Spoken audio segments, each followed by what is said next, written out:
주님의 은총임을 고백하게 되었습니다. 또 우리가 가고자 하는 곳에 갈 수 있고 우리가 만나고 싶은 사람들을 만날 수 있음에도 감사드립니다.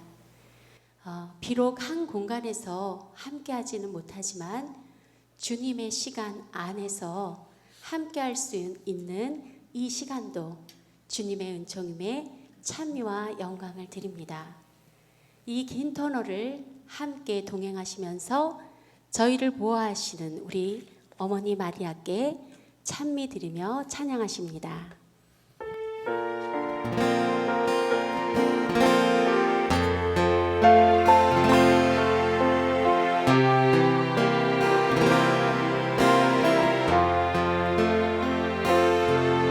그 별 펼치시고 사랑의 눈길로 항상 우리를 보시며 눈물 짓고 되시는 성모 마리아 사랑의 어머니 우리 죄를 대신하여 기도하시네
영원 성신이여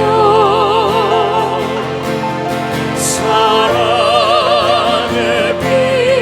빛으로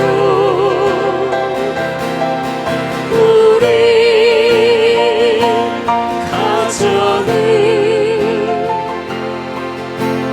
감싸 주시고 어머님의 사랑을 우리가 알게 하소서. 아멘. 주님의 이 시간에 주님과 함께 저희들과 이 주님의 공간 안에서 모든 더 많은 사람들이 함께 모여 우리 귀한 시간 가질 수 있도록 우리 주님께 이 찬양 드리면서 청합니다.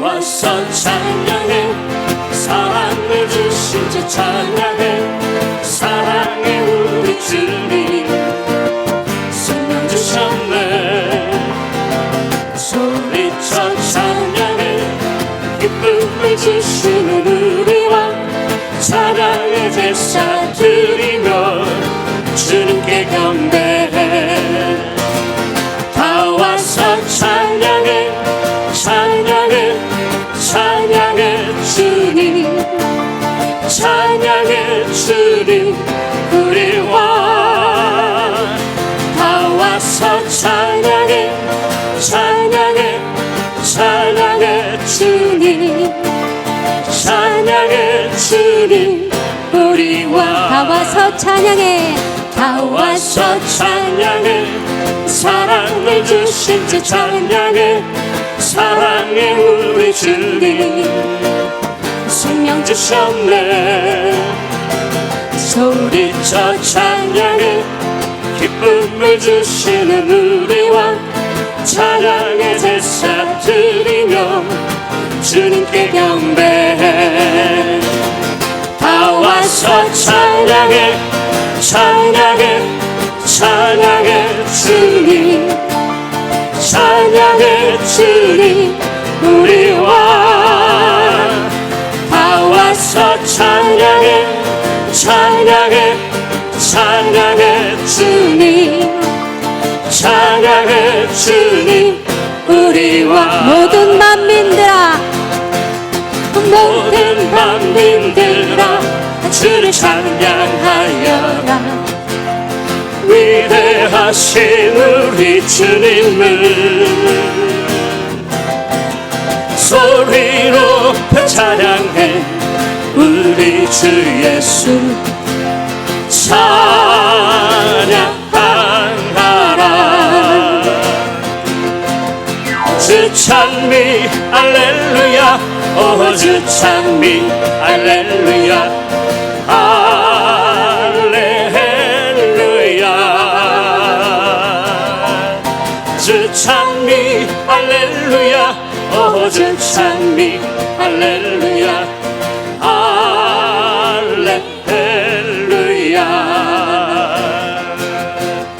모든 만민들아 주를 찬양하여라 위대하신 우리 주님을 소리로 찬양해 우리 주 예수 찬양하라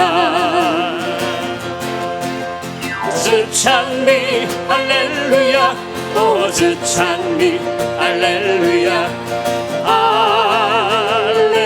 할렐루야 주 찬미 할렐루야 오 주 찬미 할렐루야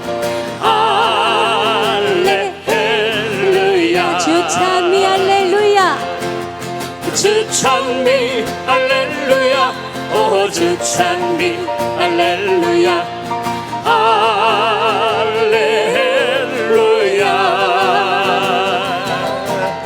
주 찬미 할렐루야 오 주 찬미 할렐루야 할렐루야.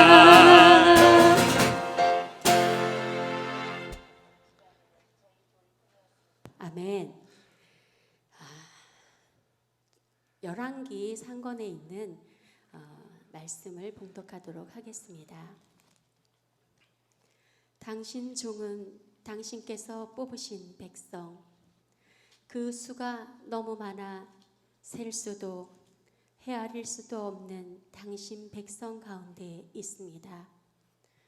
그러니 당신 종에게 듣는 마음을 주시어 당신 백성을 통치하고 선과 악을 분별할 수 있게 해 주십시오.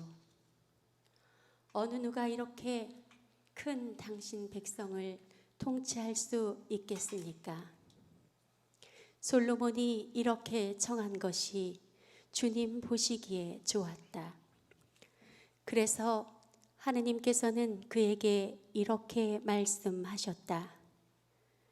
내가 그것을 청하였으니 곧 자신을 위해 장수를 청하지도 않고 자신을 위해 부를 청하지도 않고 내 원수들의 목숨을 청하지도 않고 그 대신 이처럼 옳은 것을 가려내는 분별력을 청하였으니 자, 내가 내 말대로 해주겠다. 이제 너에게 지혜롭고 분별하는 마음을 준다. 너 같은 사람은 내 앞에도 없었고 너 같은 사람은 내 뒤에도 다시 나오지 않을 것이다. 그렇습니다, 주님. 오늘 저희 또한 솔로몬과 같이 주님께 소박한 저희들의 청을 이 찬미를 통하여 올립니다.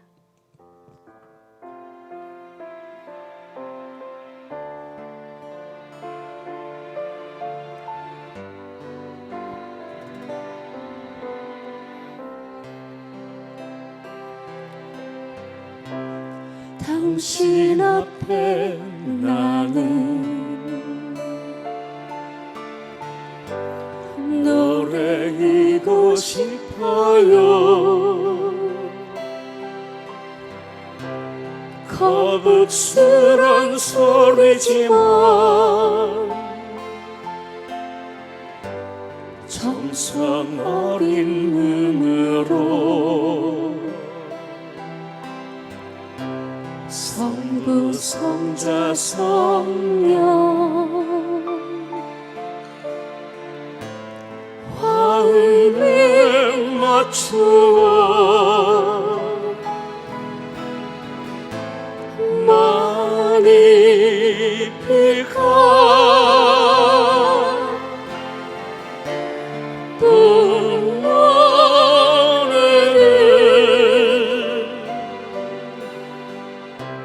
진실한 향기 지닌 고운 소리로 그렇게 당신 앞에 노래이고 싶어요. 당신 앞에 나는 열쇠이고 싶어요. 넘쳐 흐른 사랑마저 외면당한 어둠 속 감실 안에 계신 당신을 찾아서 모두에게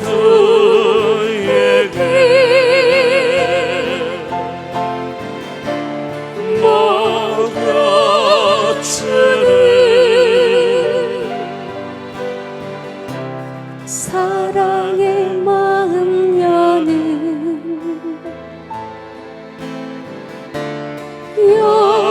열쇠 되어서 그렇게 당신 앞에 열쇠이고 싶어요. 주님, 이 코로나 전국에 정말 하느님 함께 모여 참여하기가 많이 어렵습니다. 그런데도 저에게 이 지혜를 주시고 기술을 주시고 능력을 주셔서 또 이렇게 비대면으로 하느님 말씀을 선포할 수 있게 되어 기쁩니다. 주님, 오늘 또 새롭게 시작되는 이 또 기도회가 하느님께 영광을 드리는 또 은총의 기도회가 될 수 있도록 주님 축복하소서. 아멘. 우리 1절 다시 한번 찬양합시다.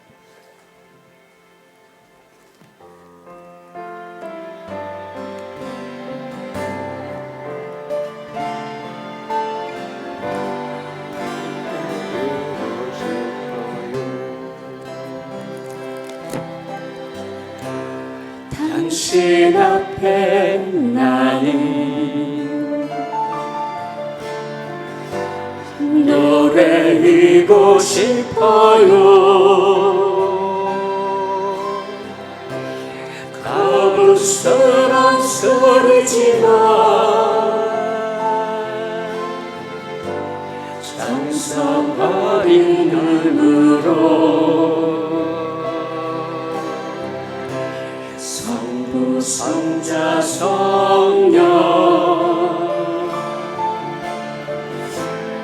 마음에 맞추어 너를 뵙다 그 노래를 진실한 향기 들이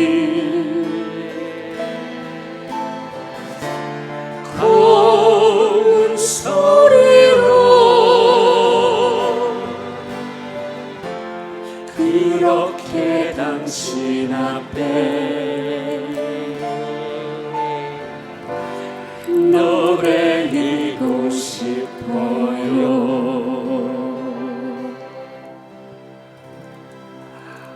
아멘. 참미 예수님, 인천교구 성령세신 봉사에 담당하고 있는 손광배 도민구 신부입니다.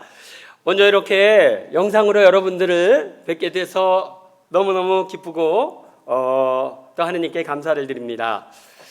자, 오늘은 우리가 열왕기 상권의 말씀을 함께 나누도록 하겠습니다.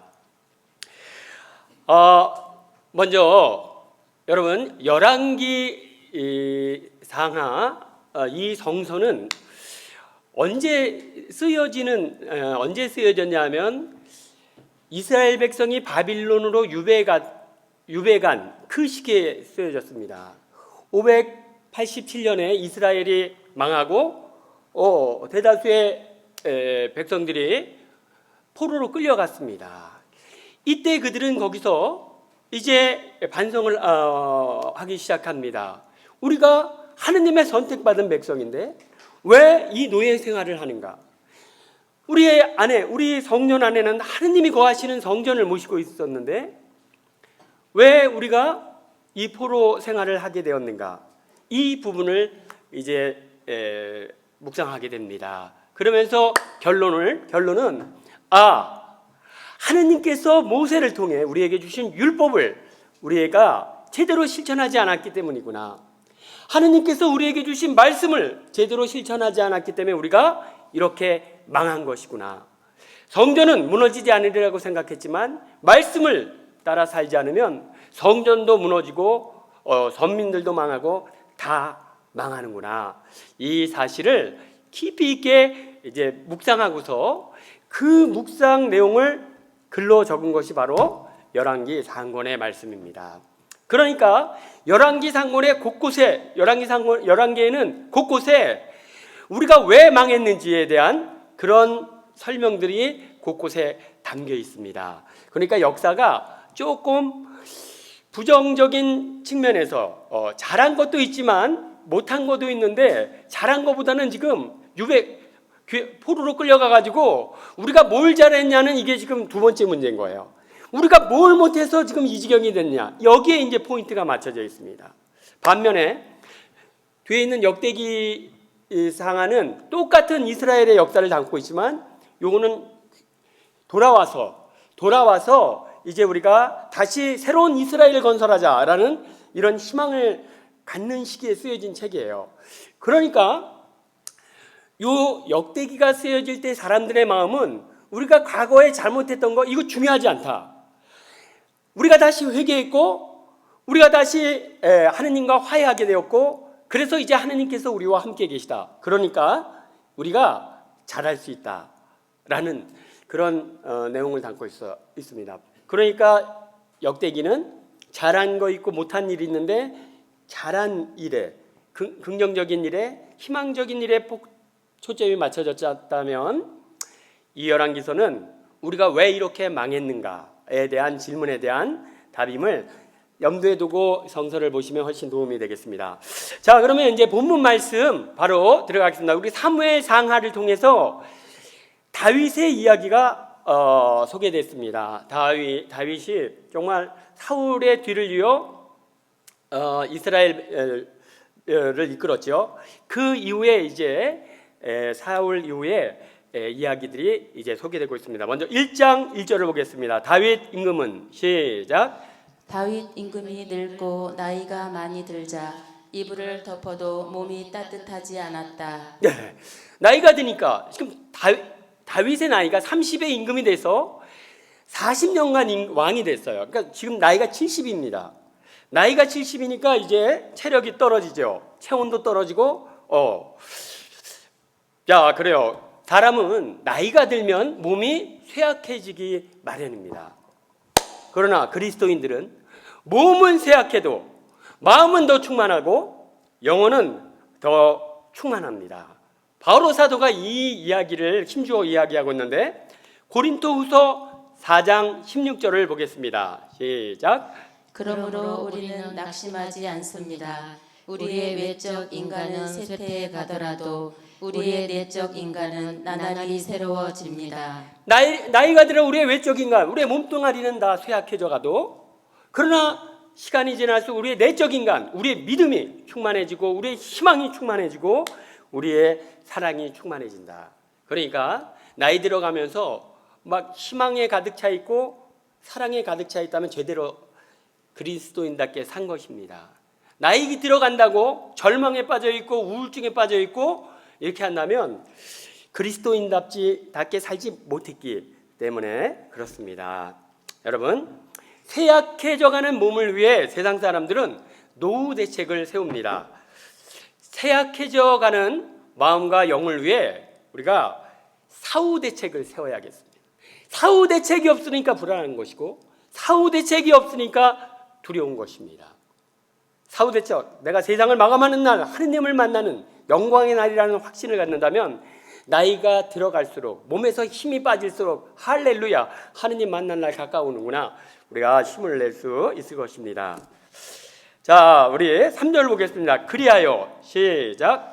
그리하여 신하들은 이스라엘 온 지역에서 아름답고 젊은 여자를 찾다가 수넴 여자 아비삭을 찾아내고는 그 처녀를 임금에게 데려왔다. 예, 이렇게 임금이나 고관 대작들이 나이가 들면 체온이 떨어지고, 체온이 떨어지면 잠을 잘 수가 없는 거예요. 이러니까 이제 젊은 아가씨를 이렇게 데려다가 보약을 먹여서 몸에 열이 나면 그 아가씨들을 이렇게 끌어안고 자면 따뜻하죠. 이게 전기장판이 없는 시대에 전기장판 대용으로, 이것이 하나의 의학 처방입니다. 이 당시에 의사 선생님들이 가서 체온 떨어집니다, 잠이 안 와요, 그러면 처방해 주던 처방 방법입니다. 이렇게 해서 수넴 여자 아비삭이 이제 다윗과 연관이 되는데 일종의 아내가 된 거죠. 함께 잠을 자니까. 다윗에게는 7명의 아내가 있었습니다. 6명은 헤브론에서 7년간 생활할 때 만난 아내들이고 나머지 7번째 바세바는 예루살렘에 와서 맞이한 아내입니다.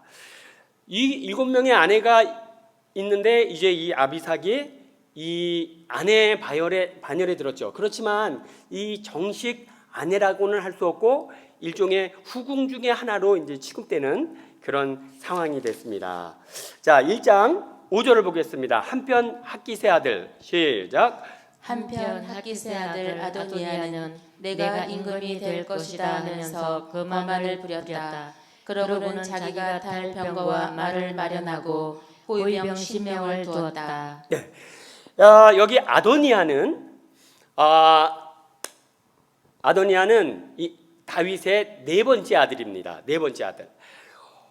다윗에게는 아들이 일단 7명의 아내에게서 총 16명의 아들이 19명이죠. 총 19명의 아들이 있습니다. 그 중에 첫째 아들 암몬은 여동생 다말을 성폭행했다고 해서 압살롬한테 맞아 죽었고, 두 번째 아들 다니엘은 어려서 죽었고, 셋째 아들 압살롬은 아버지 왕위를 뺏으려고 하다가 요압 장군에게 죽었습니다. 아들 셋이 이렇게 1, 2, 3가 다 죽어버렸어요. 다음에 네 번째 아도니아, 그러니까 아도니아는 당연히 왕자는 나의 것이다 이렇게 생각했죠. 더군다나 아도니아는 정말 인물도 잘생기고 체격도 좋고 남들이 부러워하는 그런 아들감이었습니다. 사위감이었죠. 1장 6절을 보겠습니다. 그런데 시작.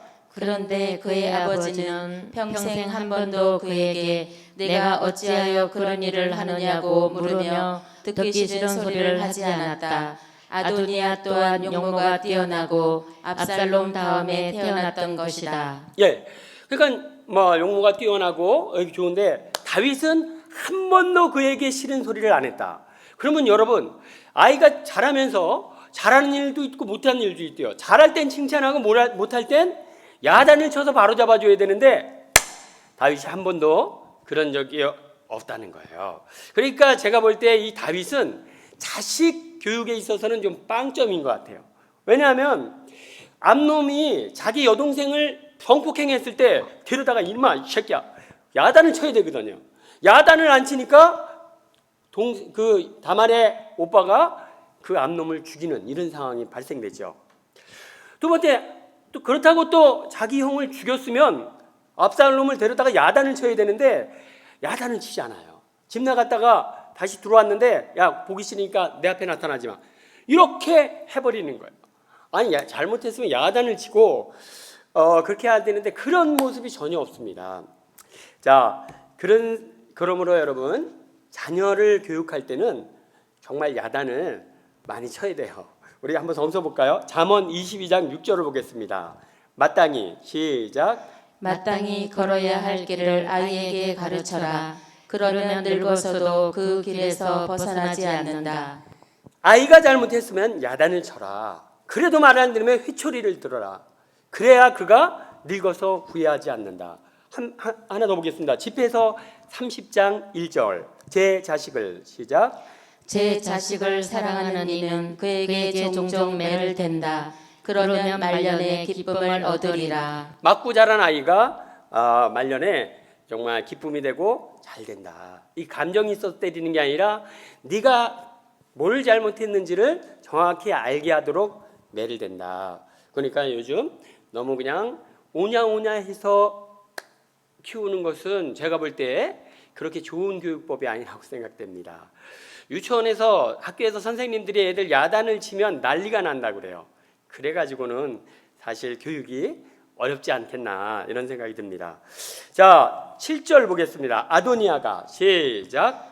아도니아가 츠루야의 아들 요압과 에브야타르 사제와 의논하자 그들은 아도니아를 지지하였다. 네, 아도니아는 당연히 이제 왕위는 내가 형제들 중에 넘버원이니까 내 차지인데 아버지가 왕위를 준비하라는 얘기를 안 해요. 이제 오늘 내일 곧 세상을 떠날 것 같은데 다윗이 자기한테 왕위를 주겠다는 얘기를 안 해요. 초조해진 아도니아가 요압 장군을 찾아갑니다. 군 총사령관을 찾아가서 제 편이 좀 돼주십시오. 그리고 에브야타르라는 대사제를 찾아가서 제 편이 좀 돼주십시오. 두 양반이 오케이를 했네요. 군 사령관의 힘을 얻고 종교적 지도자들의 힘을 얻었으니까 이제 아도니아는 정말 뭐 큰 힘을 얻은 것이죠. 그렇지만 아도니아는 인간적인 힘의 바탕을 두고 왕이 되려고 합니다. 내가 자식들 중에 서열 1위니까 왕이 돼야 된다. 내가 나를 지지하는 사람이 군사령관이 나를 지지하고 종교 지도자들이 나를 지지하니까 왕이 되어야 한다. 이런 인간적인 이유에 바탕을 두고 있습니다. 그러나 반대하는 사람들 있죠. 1장 8절. 그러나 시작. 그러나 차독 사제 여호야다의 아들 분하야, 나탄 예언자, 시므이와 레이, 그리고 다윗의 용사들은 아도니아 편에 서지 않았다. 차독 사제, 나탄 예언자, 분하야 장군 등등 이런 깨어있는 사람들은 아도니아 편에 들지 않았다. 왜냐하면 차기 왕은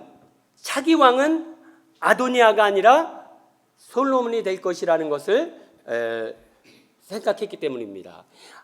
그래도 아도니아가 돼야지. 아도니아가 지금 아들 중에는 서열 1인데 이거는 인간적인 생각이고 솔로몬이 돼야지. 왜 솔로몬이 돼? 하느님께서 원하셔. 그러면 하느님께서 원하실 때와 인간의 뜻이 충돌될 땐 누구 뜻을 따라야죠? 하느님 뜻을 따라야죠. 자, 사무엘하 12장 24절에서 25절을 보겠습니다. 다윗은 시작. 다윗은 자기 아내 바세바를 위로하고 그에게 들어 잠자리를 같이 하였다. 바세바가 아들을 낳자 다윗은 그의 이름을 솔로몬이라 하였다. 주님께서 그 아이를 사랑하셨다.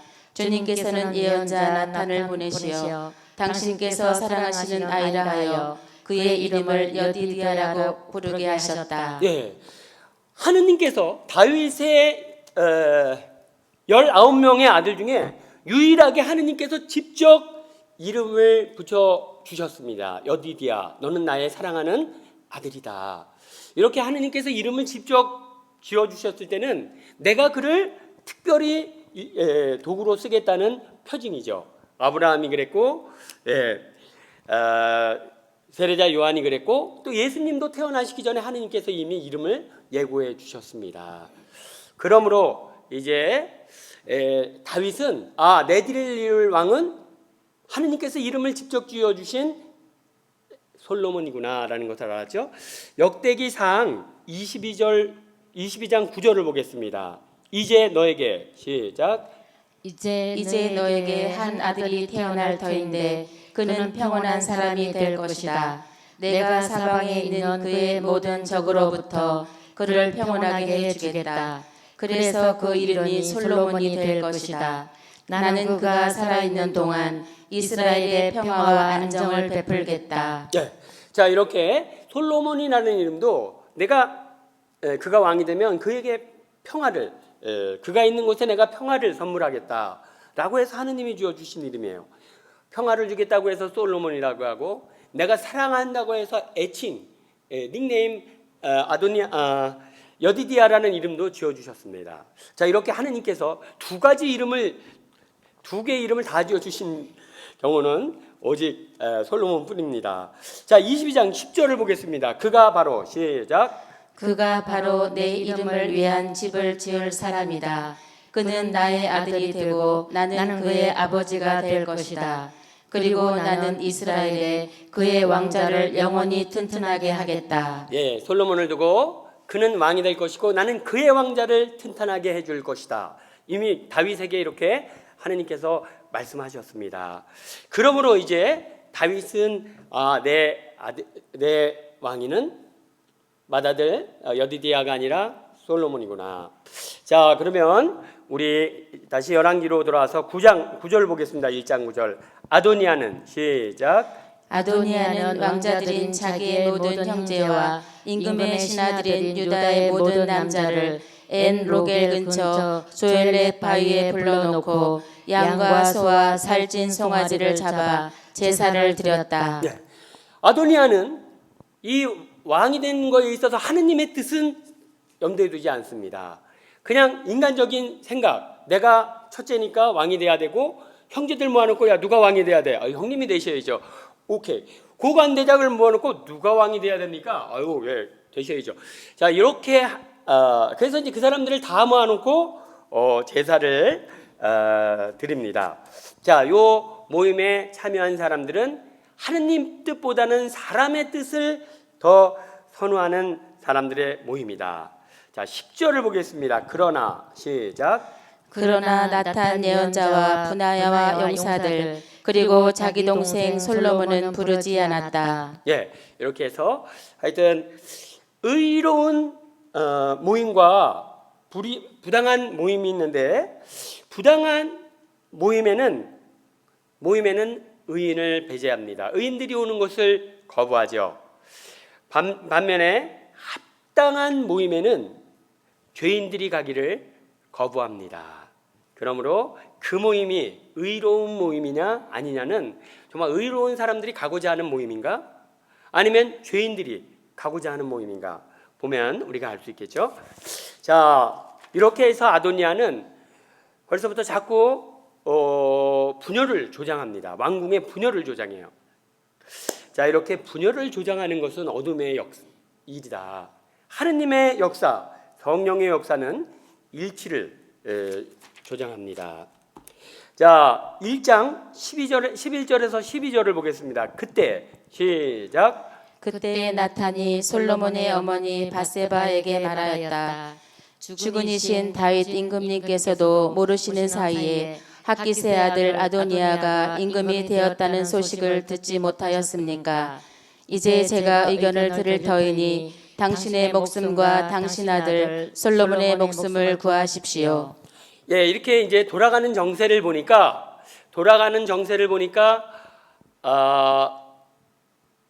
이게 하느님 뜻대로 돌아가지 않고 사람의 뜻대로 움직이는 것을 보면서 나탄이 안 되겠다 나섰습니다. 왜냐하면 나탄은 하느님의 사람입니다. 하느님의 말씀을 듣고 그대로 사는 사람이에요. 다윗이 성전을 짓고자 했습니다. 그렇지만 하느님께서 너는 아니다라고 했을 때 솔직하게 얘기합니다. 임금님은 아니시랍니다. 그냥 관두십시오. 다윗이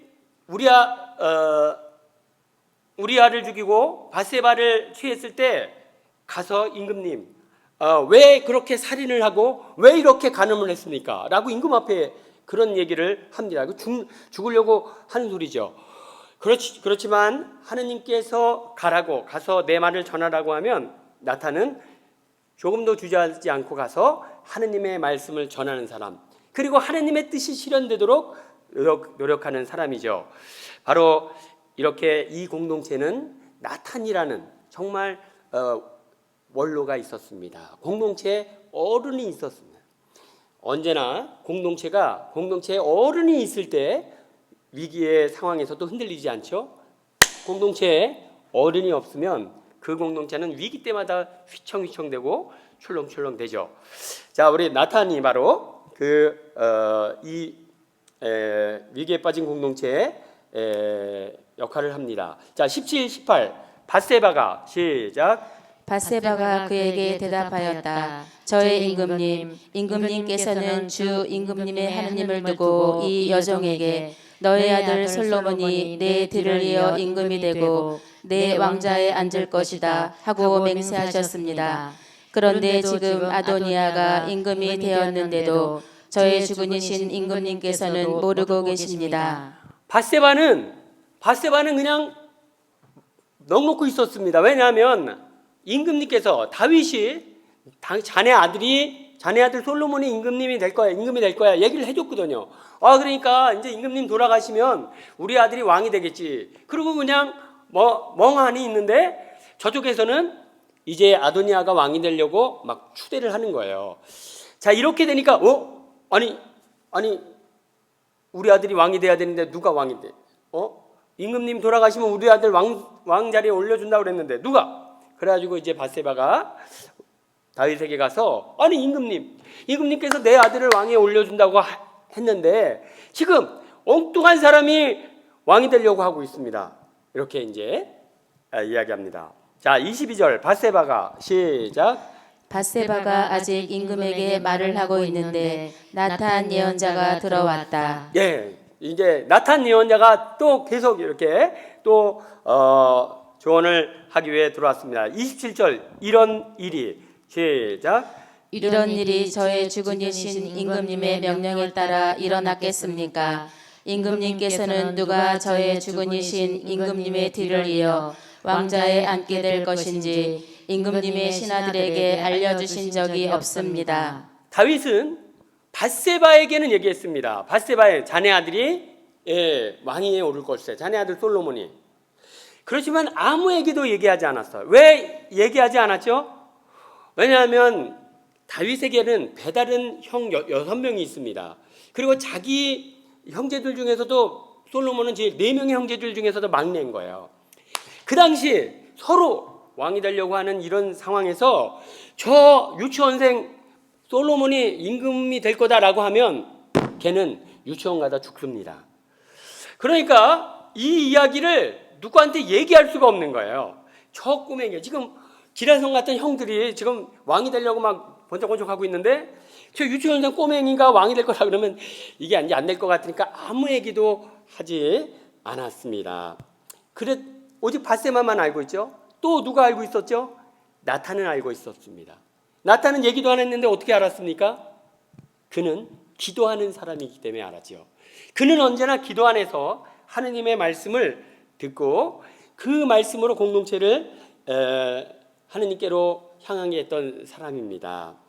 자, 이렇게 이런 상황이 다윗에게 전해지자 이제 다윗이 긴급 상황을 이야기합니다. 33절에서 34절 임금이 시작. 임금이 그들에게 명령하였다. 그대들은 그대들 주군의 신하들을 거느리고 내 아들 솔로몬을 내 노새에 태워 기온으로 내려가시오.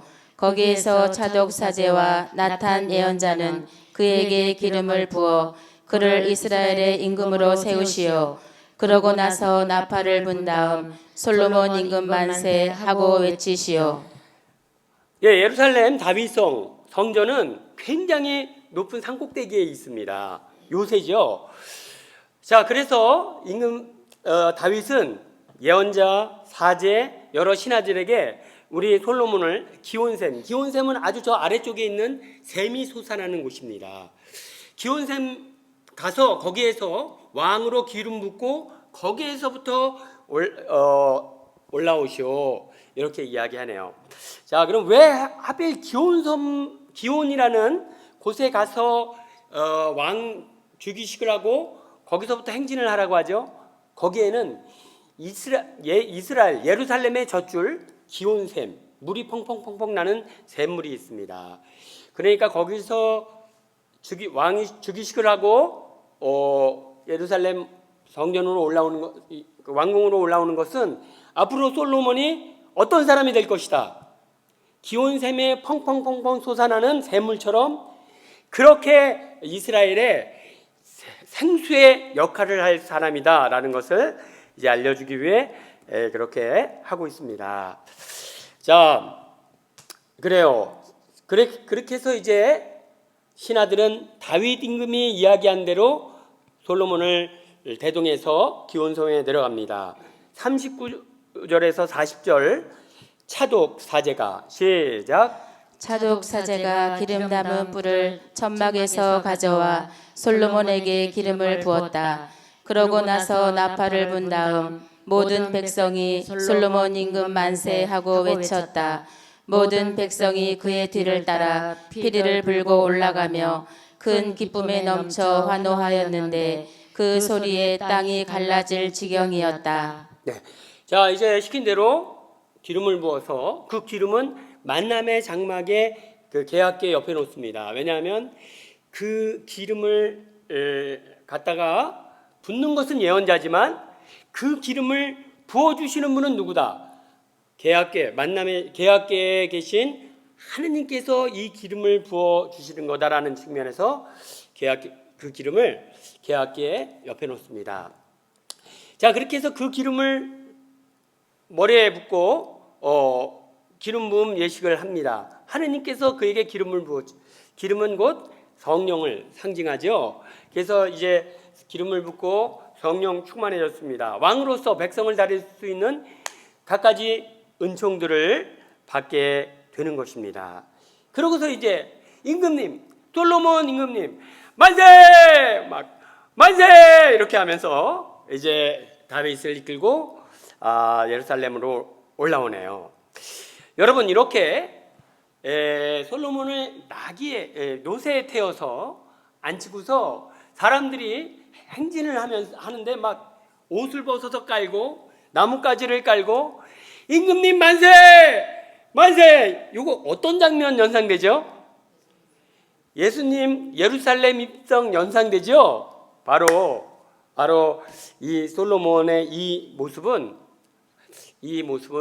앞으로 올 이스라엘을 구원할 메시아가 아니라 온 세상을 구원할 메시아가 이렇게 오실 것이라는 어떤 예고이기도 합니다. 자, 49절, 50절. 그러자 아도니아에게 시작. 그러자 아도니아에게 초대받은 사람들이 모두 떨면서 일어나 저마다 제 갈 길로 가버렸다. 아도니아도 솔로몬을 대하기가 두려워서 일어나 제단으로 가 그 뿔을 움켜 잡았다. 예, 자기가 왕이 될 줄 알고 이렇게 했는데 보니까 저쪽에서 임금님 만세! 야, 이거 무슨 소리냐? 다윗 임금님이 솔로몬을 왕자에 앉히기로 결정해서 지금 즉위식을 하고 있습니다. 그러니까 이제 새 왕이 태어났으니까 자기들은 큰일 났구나. 그래서 이제 막 다 도망가네요. 도망갑니다. 그렇죠?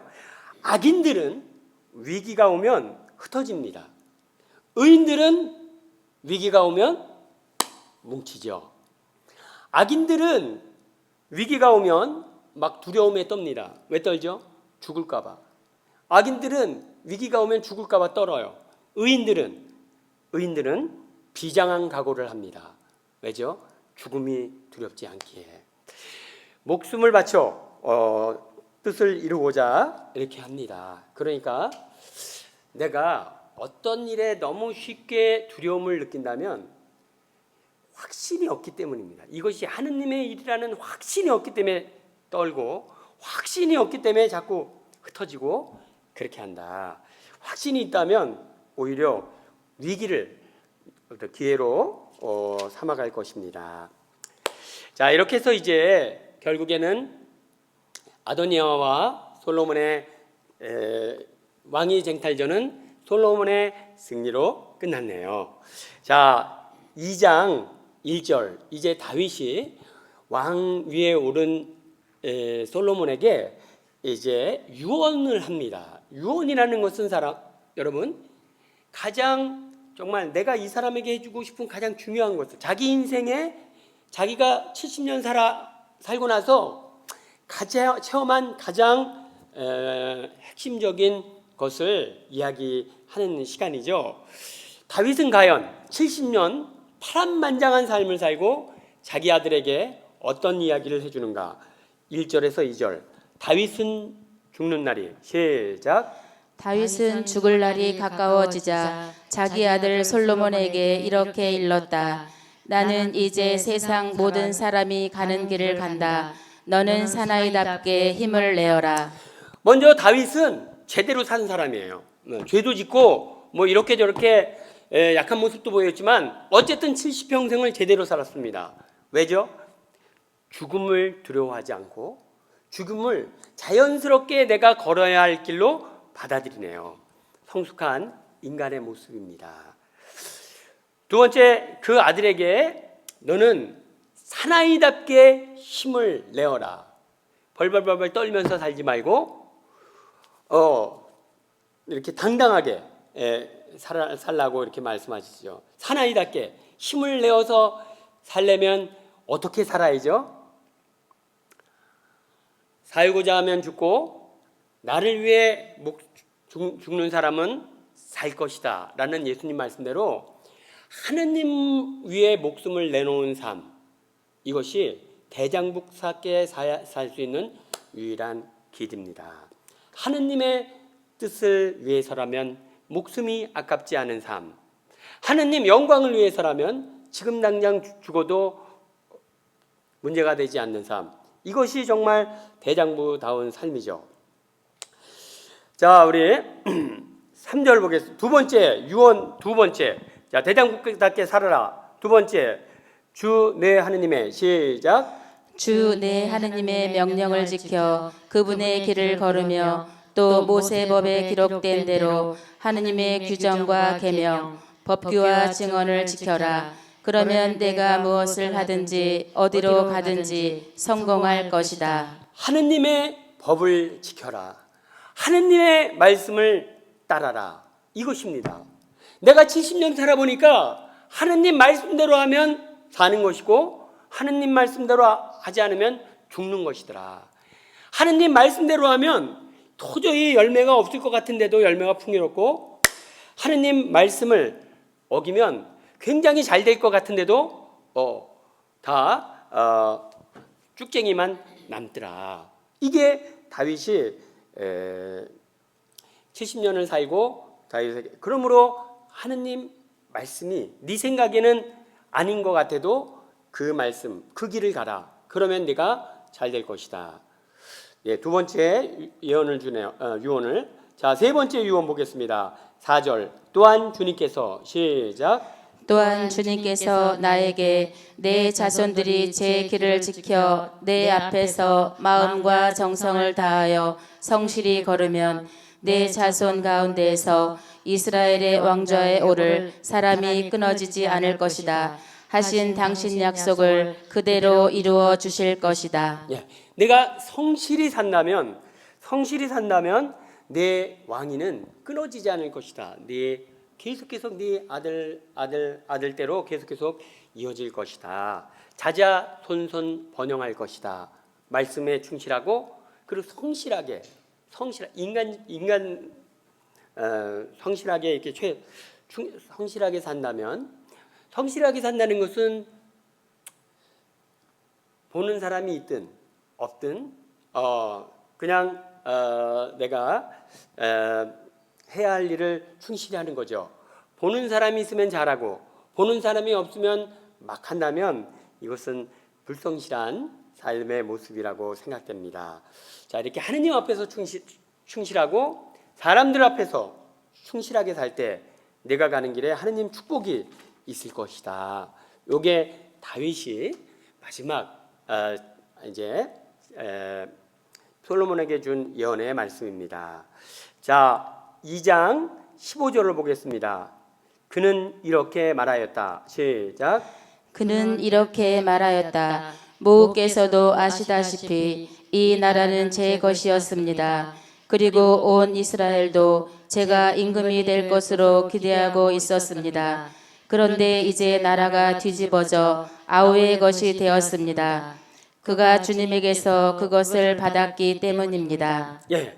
자, 이제 아도니아가 왕후 대왕 대비죠. 밧세바에게 옵니다. 밧세바에 와서 내가 엄마마마 그 청이 하나 있습니다. 뭐냐? 제가 원래 이 나라는 제 것이었습니다. 근데 어떻게 나라가 뒤집어져 가지고 동생 솔로몬에게 갔습니다. 그러니까 저 청을 좀 들어주십시오. 이렇게 이야기하네요. 여러분, 먼저 이 나라는 저의 것이었습니다. 이 나라는 아도니아의 것이었습니까? 누구의 것이었죠? 하느님의 것입니다, 여러분. 하느님. 이 지금 아도니아가 이렇게 지금 자꾸 삼천포로 빠지는 것은 지금 뭔가 근본적인 생각이 잘못되어 있는 거예요. 이스라엘은 하느님의 것입니다. 우리 가정이 잘못되어 가고 있다면, 자식이 잘못되어 갔다면 한번 돌아봐야 합니다. 이 가정을 내 것이라고 생각하지는 않는가? 자식이 잘못되면 내 자식을 내 것이라고 생각하지는 않는가?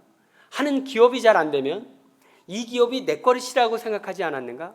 내 것이라고 생각하면 망합니다. 그러나 하느님 것이라고 생각하면 하느님께서 지켜주십니다. 두 번째는 이게 내 건데 나라가 이게 뒤집어져 가지고 동생한테 뺏겼다. 그러니까 뭐가 부당한 일이 생기는 바람에 동생에게 뺏겼다는 거예요. 그러니까 이것을 나는 받아들일 수가 없다. 이런 뜻이 내포되어 있는 것이죠. 그런데 그가 마지막 말에 이런 말을 해요. 마지막에 그가 주님에게서 그것을 받았지만 그래도 뭔가 잘못되어서 왕위가 동생에게 간 것입니다. 아니, 주님께서 솔로몬에게 주겠다고 그랬으면 그냥 그것으로 끝나는 거지. 비록 주님께 그것을 받았지만 그래도 이건 뭐가 잘못된 것입니다. 이걸 이렇게 이야기하고 있는 것입니다. 하느님 뜻에는 전혀 안중이 없는 아도니아. 그러니까 계속해서 그 집착을 내려놓을 수 없는 거예요. 그 미련을 내려놓을 수 없는 것입니다. 그래서 이제 밧세바에게 가가지고 청을 하죠. 16절에서 17절. 이제 모으게 시작. 이제 모으게 한 가지 청을 드리니 거절하지 마십시오. 밧세바가 그에게 말해보아라 하자 그는 이렇게 청하였다. 솔로몬 임금님에게 말하여 수넴 여자 아비삭을 제게 주어 아내로 삼게 해 주십시오. 임금님은 모후의 청을 거절하지 않으실 것입니다.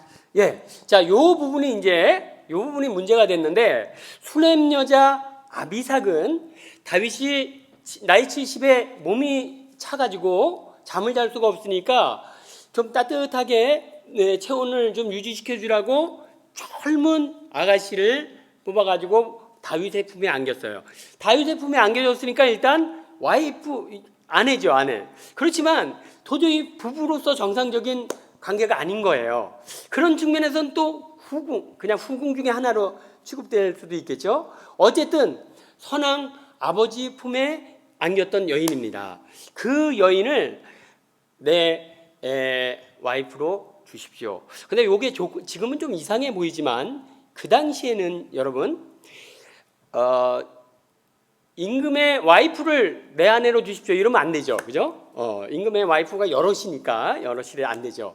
그러나 임금이 같이 지내던 후궁은 당연히 후임 왕의 소유로 바뀌는 거예요. 예를 들면 여러분 선왕 시대에 있었던 군인들은 임금이 새로 오면 누구의 군사가 되는 거죠?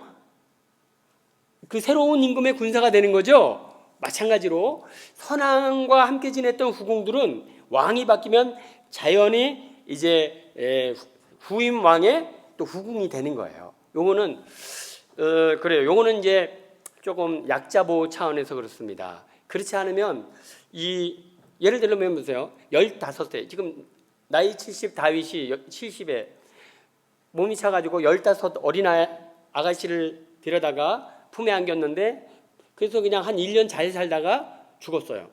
그러면 이 16살 된 아가씨는 어떻게 되는 거죠? 누구한테 결혼할 수 있어요, 없어요? 할 수가 없는 거. 왜죠? 임금의 품에 안겼던 여자를 감히 누가 데려갑니까? 이거는 임금만이 다룰 수 있는 거거든요. 그러니까 선왕이 돌보던 후궁들은 후임 왕이 아니면 누가 돌볼 수가 없어요. 죽든가 후임 왕이 돌보든가. 여기에 조금 이상하게 보이지만 그 당시에는 후궁들에 대한 배려 차원에서 이루어졌다고 합니다. 자, 이렇게 해서 어쨌든 그러니까 선왕의 후궁들을 안을 수 있는 사람은 누구죠? 후임 왕인 거예요. 후임 왕. 그런데 아도니아가 후궁을 선왕의 품에 안겼던 후궁을 달라고 그래요. 그럼 자기가 뭐라는 거예요? 자기가 무슨 위치에 올랐을 것입니다. 왕만이 할 수 있는 일을 자기가 해달라고 하는 것은 지금 뭔가 아도니아가 슬금슬금 왕권을 넘보고 있는 것이죠. 그러나 이 밧세바는 이게 무슨 얘기인지 모르고 오케이 뭐 그 정도야 해줄 수 있지. 그러고서 이제 가서 이야기합니다. 2장 21절에서 22절. 밧세바가 말하였다. 시작. 밧세바가 말하였다. 수넴 여자 아비삭을 임금의 형 아도니아에게 주어 아내로 삼게 해 주시오. 이에 솔로몬 임금이 어머니에게 대답하였다. 어찌하여 어머니께서는 아도니아를 위하여 수넴 여자 아비삭을 정하십니까? 차라리 그에게 나라를 주라고 정하시지요. 그는 저의 형이고 또 그의 편에 에브야타르 사제와 추루야의 아들 요압도 있으니 말입니다. 그러나 솔로몬은 이것을 알고 있었습니다. 아, 이놈이 이렇게 슬금슬금 내 영역을 침범해 들어와서 결국에는 내 왕권까지 무너뜨리겠구나. 그죠? 그래서 어머니에게 화를 냅니다. 어머니, 그 되지도 않는 그 간교한 속셈이 담겨 있는 그 말을 왜 저에게 하라고 하십니까? 자, 그러면서 이제 이게 아도니아, 이게 형이라고 해서 살려주려고 했더니 안 되려면은 떡잎부터 알아본다고, 왕이 되려고 기웃기웃 하더니 결국에는 막판까지 이렇게 가는구나. 이대로 놔두면 나중에 왕권 때문에 큰 싸움이 일어나겠다. 이놈 없애버려야 되겠다. 이제 이런 생각이죠. 그러므로 아도니아가 1차 혁명을 1차 반역을 일으켰습니다. 자기가 왕이 되려고. 이때 사실은 죽었어야죠. 왕이 되려고 했다가 실패하면 죽었어야 되는데 솔로몬이 살려주었습니다. 살려주다 보니까 이렇게 화근이 된 것이죠. 더 이상 화근을 키우면 안 되겠다 해서 여기서 싹을 잘라내려고 합니다. 그렇습니다, 여러분. 그러므로 여러분, 역사 청산은 확실히 이루어져야 합니다. 잘못된 것을 잘못됐다고 정확하게 결정되지 않으면 계속 반복되는 거예요. 우리가 지금 계속 5.16 혁명, 광주 학살 이런 역사에 대해서 정확하게 책임자 처벌하고 진상을 밝히고 책임자 처벌하는 것은 다시는 그런 일이 일어나지 않도록 하기 위함입니다. 그것이 제대로 되지 않으면, 정확한 진상이 드러나지 않고 책임자 처벌이 되지 않으면 또 그런 일이 일어나죠. 여러분, 임진왜란 때 일본이 쳐들어왔다가 안 되겠으니까 그냥 우리 갈 테니까 문을 좀 열어주십시오, 이렇게 얘기를 해요. 이때 조선 선조는 할렐루야, 야 빨리 가게 해라, 가만 주세요, 우리 조선 땅에 나가만 주세요, 이렇게 했습니다. 그런데 이순신 장군은 절대로 안 됩니다. 이놈들 들어올 때는 마음대로 들어왔지만 나갈 때는 한 놈도 내가 살려줄 수 없습니다. 왜냐하면 그냥 순순히 내보내면 이놈들 다시 꼭 들어옵니다. 그래가지고 결국에는 이제 이순신 장군의 마지막 명랑해전에서 그냥 이 마지막 이 쫓겨가는 수군을 다 물속에 쳐넣는 장면이 있죠. 자, 그러므로 우리가 이렇게 잘못된 것은 뭐가 잘못됐는지를 정확하게 이렇게 밝히고, 그리고 정당한 책임자 처벌은 너무나마 분명하다. 바로 솔로몬이 이게 제대로 청산이 안 되니까 계속 화근이 되는구나, 화근을 처리합니다. 24, 25절 보겠습니다. 이제 저를, 시작. 이제 저를 세우시어 아버지 다윗의 왕좌에 앉히시고 말씀하신 대로 저에게 집안을 일으켜 주신 살아계신 주님을 두고 맹세합니다. 아도니아는 오늘 죽을 것입니다. 그러고 나서 솔로몬 임금이 여호야다의 아들 분하야를 보내어 아도니아를 내려치게 하니 아도니아가 죽었다. 아도니아가 왕이 되고 싶어하는 마음은 이해합니다. 그러나 그게 하느님의 뜻도 아니고 이미 대세가 기울였으면 이제 포기할 줄도 알아야 합니다. 포기해야 할 때 포기하지 않으면 결국 다른 사람이 포기하게 만드는데 그때는 굉장히 심각한 상황이 발생되죠. 자, 우리 3장 1절을 보겠습니다. 솔로몬, 이렇게 해서 이제 솔로몬은 왕권을 굳건하게 다지죠. 자, 왕권을 다진 솔로몬 볼까요? 3장 1절 솔로몬은, 시작. 솔로몬은 이집트 임금 파라오와 혼인 관계를 맺었다. 그는 파라오의 딸을 맞아들여 자기 집과 주님의 집과 예루살렘을 에워싸는 성벽을 다 짓기까지 그 아내를 다윗성에 머무르게 하였다. 이제 솔로몬이 이제 국내 정치를 이제 안정시켰습니다. 국내에 반대파들을 다 숙청했어요. 이렇게.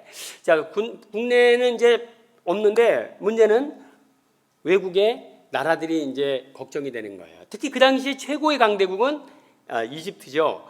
그래서 이집트와 화평하게 지내지 않으면 언제 우리가 이제 침략을 당할지 모르니까 이집트의 사신을 보내가지고 공주를 우리 서로 협약을 맺읍시다. 결혼 협약을, 결혼 동맹을 맺읍시다. 당신의 공주를 내 와이프로 준다면 우리는 참 화목할 것이오. 그래 가지고 이제 이집트에서 딸을 공주를 솔로몬의 아내로 보냅니다. 보통 공주를 보낼 때는 약소국이 강대국의 공주를 보냅니다. 이게 말이 결혼이지 사실 공주를 인질로 보내는 거예요. 니네 딸 우리한테 와 있으니까 잘해 이거거든요. 그런데 지금 여기 상황에선 역으로 이집트에서 이스라엘로 공주를 보내네요. 그만큼 솔로몬이 인정받았다는 거예요. 이집트로부터. 그러니까 나라가 크고 작고 실력 있고 있으면 인정받습니다. 이거죠. 그래서 이제 이집트와 동맹을 맺고 결혼 동맹을 맺고 그러니까 뭐 국제적으로도 탄탄해졌죠. 탄탄해졌어. 자, 두 번째 볼까요? 2장 2절에서 3절 주님을 위한 시작. 주님의 이름을 위한 집이 그때까지 지어지지 않았기 때문에 백성은 산당에서 제사를 드렸다. 솔로몬은 주님을 사랑하여 자기 아버지 다윗의 규정을 따라 살았다. 그러나 그도 여러 산당에서 제사를 드리고 향을 피웠다. 예. 그래가지고 이제 가나안에 들어갔더니 그 가나안족들이 이렇게 제사를 지냈던 산당들이 많이 있는 거예요. 그런데 아직 이스라엘에는 성전이 없으니까 제사를 드리려면 이제 그 산당을 좀 빌려 써야 되는 이런 상황이 됐습니다. 자, 이런 상황이 돼서 솔로몬도 산당에 가서 제사를 드리곤 했다. 근데 이제 이게 좀 문제가 있는 거죠. 일단 성당이 없으니까 뭐 산당에 가서 제사를 드릴 수 있죠. 예를 들면 이런 거죠. 지금 여기 우리 뭐 원당이라는 이름이 굉장히 큰 굿당이 있었던 동네라고 하죠. 여기 계산동에 갔더니 어마어마하게 큰 굿당이 있어요. 거기서 그냥 만신들이 와서 구슬하죠. 계산동 성당이 없어서 계산동 주임신부가 계산동 굿당에 가지고 여기서 잠깐 미사 좀 하겠습니다. 할 수 있죠, 그죠? 할 수 있습니다. 그런데 이제 문제는 뭐냐면, 자, 전주교 계산동 전주교 2시까지 미사 끝내십시오. 3시에 김금신 만신 굿 있겠습니다. 진홍굿. 자, 이렇게 돼버리니까. 그러니까 이 하느님에 대한 경배가 여러 잡신들을 섬기는 그런 예례 중에 하나로 전락해버리는 거죠. 그리고 이제 조금 더 나가서는 하느님은 유일신, 신 중의 신인데 그 땅에서 이게 예배를 드려보니까 그 신이나 계시나 그냥 뭐 나무 신이나 돌 신이나 야훼 하느님에게 다 똑같이 돼버린 종교 다원주의의 상황이 돼버리는 거죠.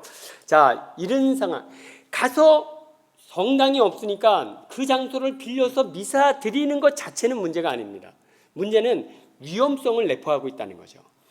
파라오와 이집트와 잘 지내기 위해서 그 딸을 결혼 정책으로 들여오는 것 자체는 문제가 아니에요. 그렇게 보니까 좋으니까 솔로몬이 계속 일본 공주도 데려오고 중국 공주도 데려오고 미국 공주 이렇게 해가지고 남의 나라 공주 주변의 공주가 700명을 데려옵니다. 와이프가 700명 결혼 정책. 자, 이게 이제 문제가 돼버리죠. 왜냐하면 공주들이 들어올 때 자기가 섬기는 신을 데리고 오니까. 그래가지고 예루살렘은 700개의 우상을 섬기는 우상 소굴이 돼버립니다. 자, 솔로몬은 머리를 쓴다고 썼는데 조금은 빗나가기 시작하네요. 이게 이제 잘못하면 위험을 내포하고 있는 것입니다. 계속 그냥 산당에 가서 한번 제사 지내는 게 괜찮은데 계속 이렇게 살고자 하면 문제가 되는 거죠. 솔로몬 공주를 특별한 경우에 와이프를 만난 건 괜찮은데 계속 이런 방법으로 국제 문제를 해결해 가려고 하면 이제 이건 굉장히 큰 상황이 되는 것입니다. 자, 그래 우리 그냥 넘어가서 솔로몬이 꿈을 꾸는데 우리 3장 우리 4절에 보면 솔로몬이 이제 보겠습니다. 우리 3장 임금이 제사를 드리러 시작. 임금은 제사를 드리러 기브온에 갔다. 그곳이 큰 산당이었기 때문이다. 솔로몬은 그 제단 위에서 번제물을 번제물을 1000마리씩 1000마리씩 바치고 하였다. 예, 이렇게 해서 하여튼 기브온이 솔로몬이 기브온 산당에 갔는데 거기에 우리 거기에서 그냥 1000번의 제사를 지내. 여러분 1000번의 제사. 그러니까 우리 솔로몬의 이 신앙적 열성을 우리가 좀 짐작해 볼 수 있는 부분입니다. 그래요. 미사 주일날 2번만 해도 많이 한 거죠. 그죠? 그렇지만 이게 그냥 1000번의 제사를 한꺼번에 보니까 종교적 스케일이 참 대단한 양반이네요. 자, 5절 보겠습니다. 이 기브온에서 시작. 이 기브온에서 주님께서는 한밤중 꿈에 솔로몬에게 나타나셨다. 하나님께서 하나님께서 내가 너에게 무엇을 해주기를 바라느냐 하고 물으셨다. 1000번의 제사를 지내니까 하느님께서 감동하셔가지고 기브온아 내가 너에게 무엇을 해주기를 바라느냐. 왜냐하면 무엇을 원하는지를 알면 그의 내면을 볼 수 있거든요. 예수님도 말씀하세요. 네가 나에게 원하는 것이 무엇이냐. 그 대답을 통해 믿음의 정도를 가늠할 수 있는 거죠. 자, 6절 보겠습니다. 솔로몬이 대답하였다. 시작. 솔로몬이 대답하였다. 주님께서는 당신 종인 제 아버지 다윗에게 큰 자애를 베푸셨습니다. 그것은 그가 당신 앞에서 진실하고 의롭고 올곧은 마음으로 걸었기 때문입니다. 당신께서는 그에게 그토록 큰 자애를 내리시어 오늘 이렇게 그의 왕좌에 앉을 아들까지 주셨습니다. 예, 먼저 솔로몬에게 나에게 원하는 것이 무엇이냐 이렇게 물었더니 먼저 오늘의 이 영광은 모두 하느님께서 주신 선물입니다. 근데 하느님께서 왜 선물을 주셨느냐? 우리 아버지 다윗이 아주 율법을 잘 지키고 우리 아버지 율법이 훌륭하게 살았기 때문에 하느님께서 축복을 받았습니다. 이런 얘기를 하네요. 먼저 여러분, 내가 지니고 있는 오늘의 이 모든 기쁨이 다 하느님의 선물이라는 생각. 두 번째는 우리 아버지가 잘 살았기 때문에 받았다는 생각. 여러분, 제가 피정을 하면서 부모님과 이 관계 치유 피정을 한번 합니다. 자기 아버지가 훌륭했다는 친구는 진짜 솔로몬 말고는 없는 것 같아요. 거의 아버지 때문에 상처받고 아버지 때문에 뭔가 막 우리 아버지 막 별로 안 좋아합니다. 그런데 솔로몬은 우리 아버지가 너무너무 훌륭하게 살아서 하느님의 은총을 넘치도록 받았습니다. 이런 자식은 성공합니다. 이렇게 자기 아버지를 남들에게 자랑할 수 있는 아들은 꼭 성공해요. 왜냐하면 바로 솔로몬이 지금 그런 부분이네요. 자, 3장 7절 보겠습니다. 그런데 주 저희 하느님 시작. 그런데 주 저희 하느님 당신께서는 당신 종을 제 아버지 다윗을 이어 임금으로 세우셨습니다만 저는 어린 나이에 지나지 않아서 백성을 이끄는 법을 알지 못합니다. 두 번째, 솔로몬은 자기는 어린 나이에 지나지 않습니다. 정말 자기의 나약한 부분들을 정확히 바라보고 인간적인 나약함을 정확히 바라보고 있습니다. 그러므로 나에게 맡긴 사명은 이렇게 크고 근데 나의 인간적인 능력은 이렇게 요만큼밖에 안 됩니다. 어떻게 1톤 트럭으로 10톤짜리 물건을 들고 가겠습니까? 주님, 그러니까 제 지금 상황에서는 이 일을 해나갈 수 없습니다. 이렇게 자기의 실존을 고백합니다. 9절 보겠습니다. 그러니 시작. 그러니 당신 종에게 듣는 마음을 주시어 당신 백성을 통치하고 선과 악을 분별할 수 있게 해 주십시오. 어느 누가 이렇게 큰 당신 백성을 통치할 수 있겠습니까? 그러니 듣는 마음을 주십시오. 듣는 말, 뭘 듣죠? 누구의 말을? 하느님의 말씀을 들을 수 있는 귀를 열어 주십시오. 그래서 하느님 뜻을 알게 해 주십시오. 그러면 제가 선과 악을 분별할 수 있겠습니다. 그런데 여러분, 선과 악을 여러분 분별하지 못해요? 우리 다 선과 악을 분별하죠? 그런데 대부분의 분별이 나 인간적인 판단 기준이 나예요. 나 자신. 나를 좋아하면 착한 사람, 나를 싫어하면 나쁜 사람. 착한 사람, 나쁜 사람의 기준이 난 거예요. 이것은 올바른 판단이 아니다. 나보다 크면 굉장히 그 인간 되게 크네. 나보다 작으면 너 왜 이렇게 작냐? 나보다 160이라고 작은 거 180이라고 큰 거 아니죠? 그러니까 모든 척도가 나 중심이기 때문에 그 선과 악은 올바르지 않다. 그러면 그 척도가 뭐예요? 그 척도가 하느님일 때, 그 척도가 하느님일 때 그 선악의 판단은 합당하다. 그러니까 인간들이 내리는 모든 판단은 다 신뢰할 수 없다. 그러나 예수님은 판단했습니다. 예수님께서는 우리들에게 판단하지 말라고 얘기하고 당신은 판단하세요. 이 독사의 족속들아. 왜 판단하지 말라고 당신은 판단하죠? 사람들의 판단은 인간적인 기준이고 당신의 판단은 하느님입니다. 나는 무엇이든 아버지께서 하라고 하시는 대로 하고 있다. 그러니까 내 판단은 언제나 옳다. 이렇게 말씀하시는데 바로 솔로몬이 제가 지금까지 이렇게 저렇게 판단했는데 옳다고 생각했는데 이게 아니고 잘못됐다고 생각했는데 이게 맞는 거예요. 도저히 이제 판단을 할 수가 없습니다, 주님. 그러니 이제 판단의 기준을 당신의 말씀으로 삼겠습니다. 말씀을 주십시오. 이렇게. 자, 요거에 역대기 학원 1장 10절 말씀에 요 같은 내용이 나오는데 요 중요하니까 한번 보겠습니다. 역대기 학원 1장 10절. 이제 저에게 시작. 이제 저에게 지혜와 지식을 주시어 이 백성을 이끌어 나갈 수 있게 해주십시오. 누가 이렇게 큰 당신의 백성을 다스릴 수 있겠습니까? 똑같은 이야기를 하는데 들을 수 있는 마음, 당신의 말 들을 수 있는 귀를 달라고 하는 얘기와 지혜와 지식을 주십시오라는 얘기가 지금 성서에서 같은 선상에서 얘기가 되고 있다. 그러므로 지혜롭기를 원한다면 누구의 말에 귀를 기울여라?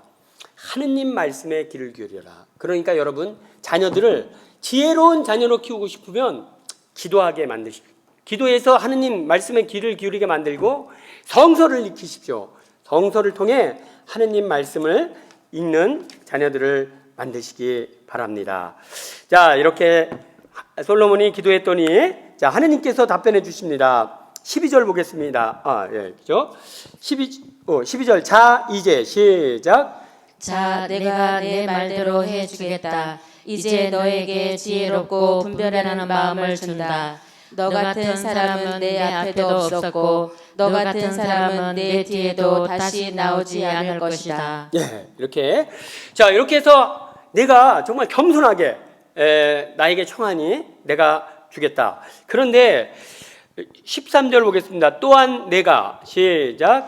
또한 나는 내가 청하지 않은 것 곧 부와 명예도 너에게 준다. 내 일생 동안 임금들 가운데 너 같은 사람이 없을 것이다. 보통 세상 사람들은 돈을 청하고 명예를 청하고 부를 청하고 건강을 청하는데 너는 그런 것들보다 지혜를 청하니 나의 말을 청하니 너는 그 나머지도 더불어 주겠다. 무엇을 먹고 마실까 걱정하지 말라. 먼저 아버지의 뜻을 찾아라. 그러면 나머지는 더불어 받게 될 것이라는 이 예수님의 말씀 이미 솔로몬에게서 하나님께서 보여주셨습니다.